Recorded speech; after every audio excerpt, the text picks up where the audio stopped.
The New York Jets are taking on the Jacksonville Jaguars on Thursday Night Football. Can the New York Jets get back in the win column? Let's talk about it.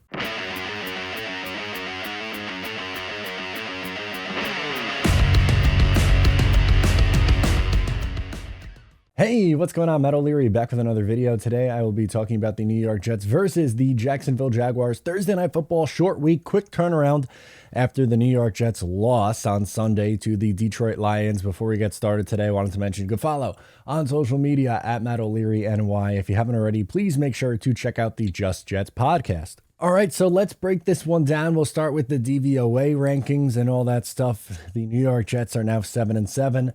After their loss, the Jacksonville Jaguars are inching their way closer to competition, but aren't quite there yet. But they're in a bad division in the AFC South. So, offensive DVOA, pretty wide margin at this point. Jets are 19th. The Jacksonville Jaguars are 9. The biggest reason is for the development of their guy, Trevor Lawrence, over the last few weeks here. He's been phenomenal, and we'll get into more of that in a little bit.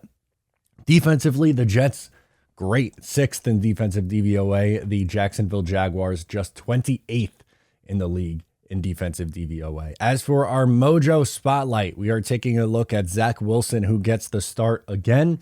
He is up $2.12 this past week. If that is something that interests you and you want to get in on the action on him or somebody else, sign up down below using my code. And get in on the fun at Mojo. Available right now in New Jersey. The stock exchange for NFL players, for college football players. It's been an absolute blast working with them and watching these players' stock grow over the last few weeks.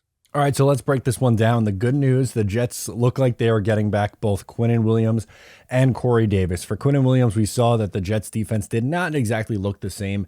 He is just a phenomenal player who's going to cash in with a mega contract this offseason and well-deserved. He is an impact player on the defensive line, which that's the Jets' strength, is that defensive line. And you're not going to be able to produce at a high enough level unless you are getting the full strength of that defensive line. And without Quinnen, it made a big difference. Corey Davis has been banged up a lot this year and over the last few years with the New York Jets, but he is one of Zach Wilson's favorite targets. So in this game that Zach Wilson is starting, and it's a must-win game for the New York Jets, it's a good thing that it looks like Corey Davis is going to be back.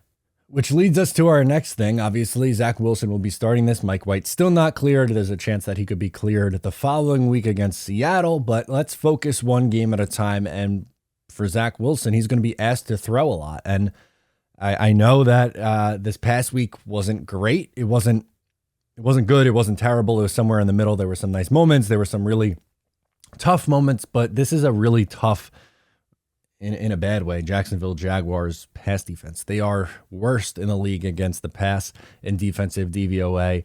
That is something that the New York Jets, in theory, should be able to attack. And there's guys who are going to be open. It's just about if the quarterback can get him the football. And he has to do a better job of that this week. Yes, the offensive line is banged up. Yes, the running game hasn't been great. Yes, Mike LaFleur has been a little inconsistent this year. But Zach is absolutely part of it, and Zach has to play better in a do-or-die situation against the Jacksonville Jaguars. The Jaguars will also be without number 1 overall pick Travon Walker, so that is a win for the New York Jets offensive line, who's been struggling a little bit the last few weeks.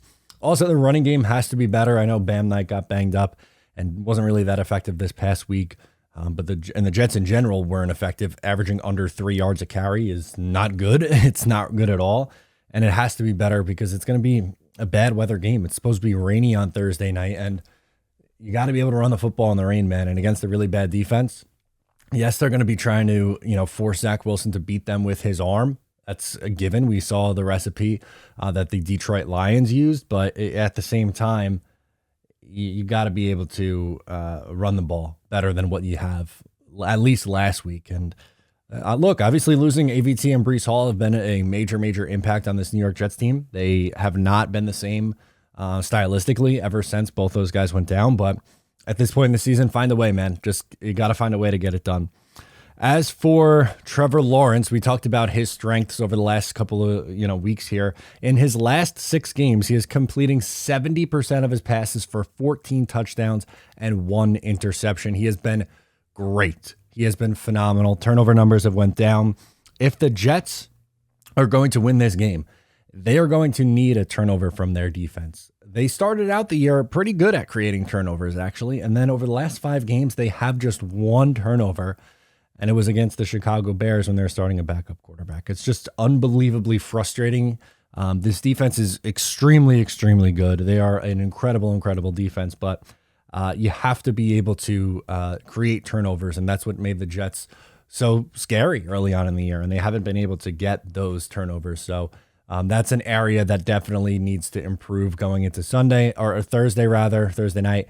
And if you want to win, you got to find a way to get there, man. Quinnen Williams being back is going to help with the pressure, but the secondary has to come away with an interception or force a fumble. Something has to change and spark this team because they are missing a spark right now. Let's get to the stat predictions in this one. Then we'll get into the scores.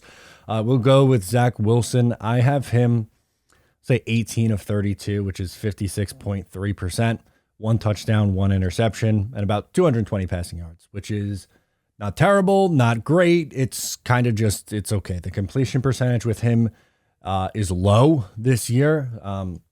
It's been a little bit of a rarity for him to go up over that 60% mark.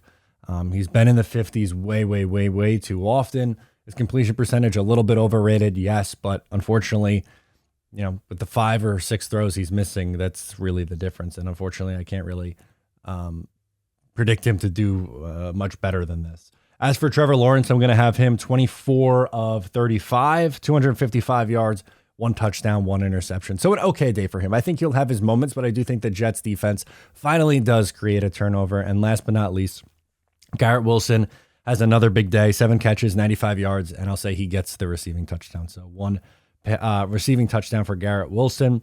In this one, he has just been downright phenomenal for this team over the last few weeks. For our score predictions and picks against the spread, I am 7-7 against the spread. Lost last week as I took the Jets.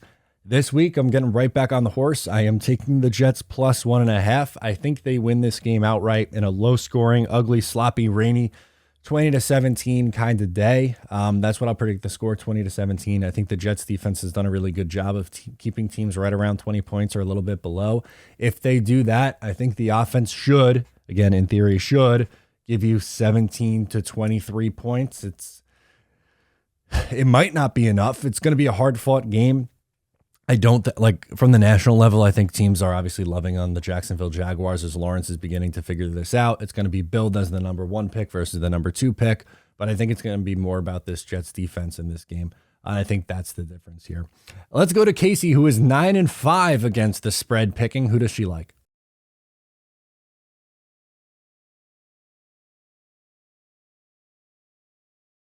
She is also on the Jets this week. She was a little turned around and didn't want to listen to me. So, yeah, that was her pick. She picked the Jets plus 1.5. Let's see if we are both right and can improve our record. The New York Jets are in a must-win game, must-win territory for the New York Jets in December. Gotta love it. That's going to do it for me. Thank you so much for tuning in. I am Matt O'Leary, and I will talk to you next time.